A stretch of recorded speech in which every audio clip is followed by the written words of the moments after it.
The southernmost continent is supposed to be empty, just endless ice, shrieking wind, and temperatures that can freeze seawater in mid-splash.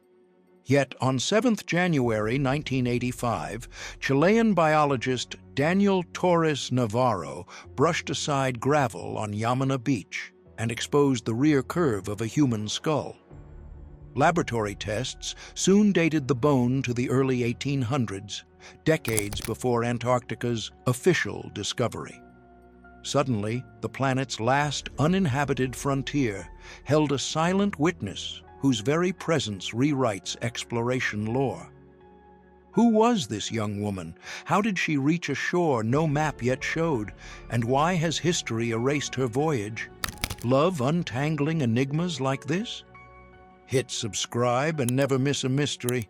Strap on your parka. The coldest case on Earth is about to unfold.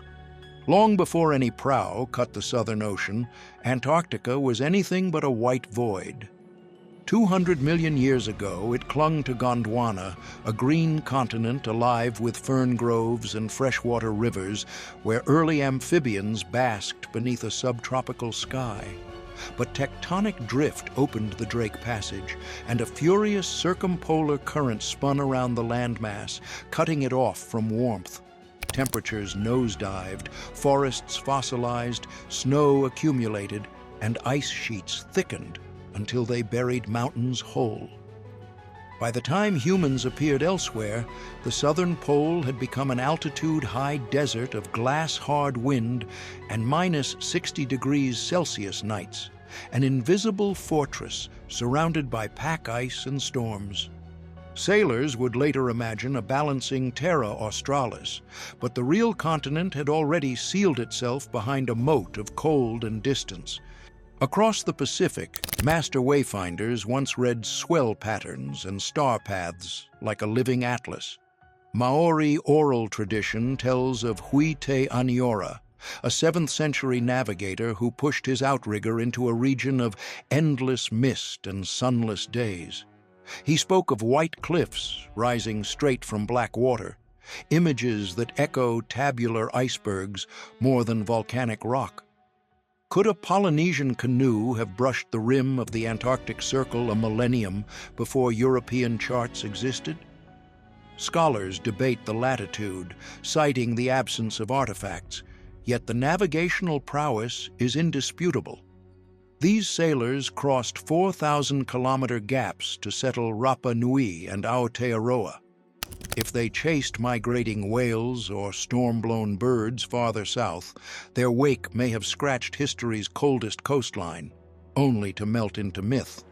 On 27 January 1820, the Russian sloop Vostok sliced through pack ice off what is now Queen Maud Land. From her quarterdeck, Captain Fabian Gottlieb von Bellingshausen logged an ice shore of extraordinary height, the first written proof that the legendary Terra Australis was real. Within days, British officer Edward Bransfield sketched a jagged promontory farther west, and that same season, American sealer Nathaniel Palmer spied mountain peaks above the haze. 3 nations, almost simultaneously, had laid eyes on the last blank space of the Atlas. Maps shifted overnight, and a lucrative sealing boom followed, sending rough-hewn fleets southward, unknowingly toward the beach where, decades later, a silent skull awaited rediscovery. The summer sun hovered low on 7th January 1985, when marine biologist Daniel Torres Navarro stepped onto the gravel spit of Yámana Beach, Livingston Island. He was scouting kelp beds and fur seal haulouts, routine work, when a green-stained curve protruding from the shingle caught his eye. Kneeling, he brushed aside wet pebbles until the back of a human cranium emerged, its bone honey-hard despite decades of exposure.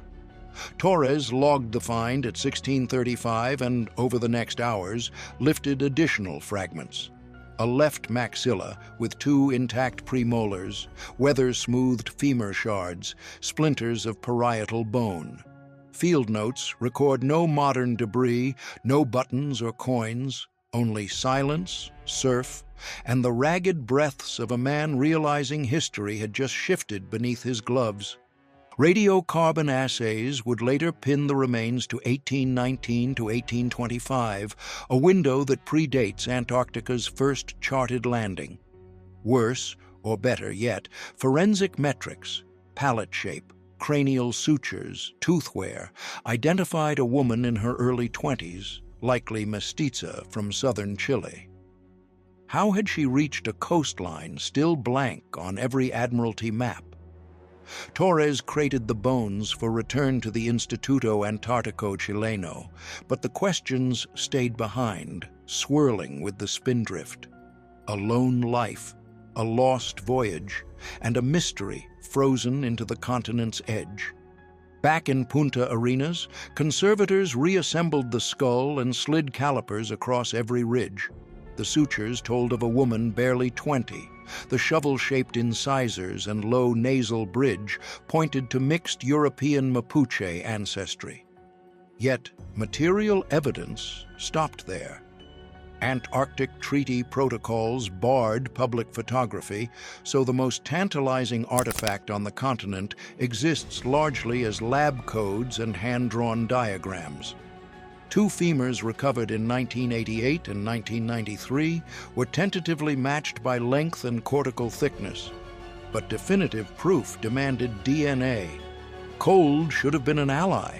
Sub-zero cellars can cradle genetic fragments for millennia.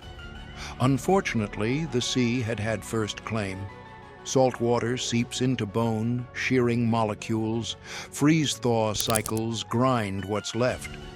When technicians drilled the femur's medullary canal, they extracted powder the color of driftwood, yield too low for 1990s PCR. Today, next-generation sequencers might coax out a mitochondrial whisper, yet no peer-reviewed paper has surfaced. Funding rounds rotate, permits expire. The bones remain sealed under inert gas, waiting for technology or curiosity to circle back and break the stalemate. No headstone marks her grave, so investigators rewind history by inference. The likeliest script opens on a 19th-century sealing brig out of Valparaiso, holds hungry for fur, a mixed-heritage crew, and, contrary to Admiralty codes, a single woman on deck. She could have been a cook, a stowaway, or an indigenous Yagan interpreter enlisted to barter with Fuegian hunters. If scurvy or infection struck during the passage south, the captain may have read the burial service over icy swells, consigning her body to the sea. Ocean gyres can ferry driftwood and the dead hundreds of kilometers. A storm surge might then have tossed her onto Yámana Beach, where skuas and freeze-thaw cycles scattered the bones. Alternate plots linger.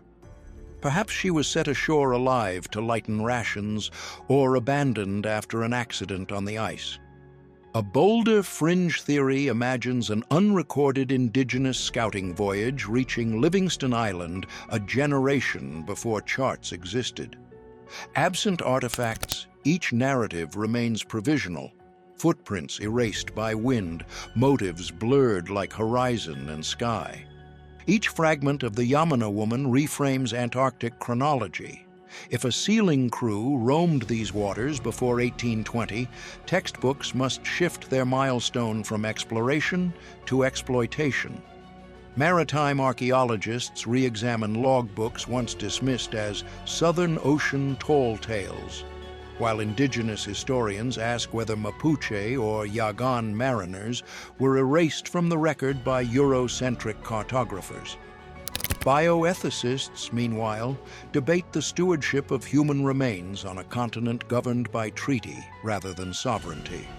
Should the bones be repatriated to Chilean soil or kept in situ as part of Antarctica's heritage? Finally, climate scientists warn that melting permafrost will expose more relics, making ethical frameworks and funding urgent before the ice yields its next secret. Her skull now rests in a nitrogen-flushed drawer, tagged CH85-001, but her questions echo louder than any katabatic wind. Until DNA, logs, or a rusted trinket speaks, she embodies every unnamed sailor, exile, or explorer whose story froze on the horizon. Antarctica still hoards its secrets. Each retreating glacier could read like a page torn free. If this lone witness teaches us anything, it is that even in blank spaces, the past refuses to stay buried. Thanks for trekking across the ice with me. If you're hungry for more untold stories, check my other videos and keep the adventure rolling. Smash that subscribe button, ring the bell, and I'll see you in the next mystery. Stay curious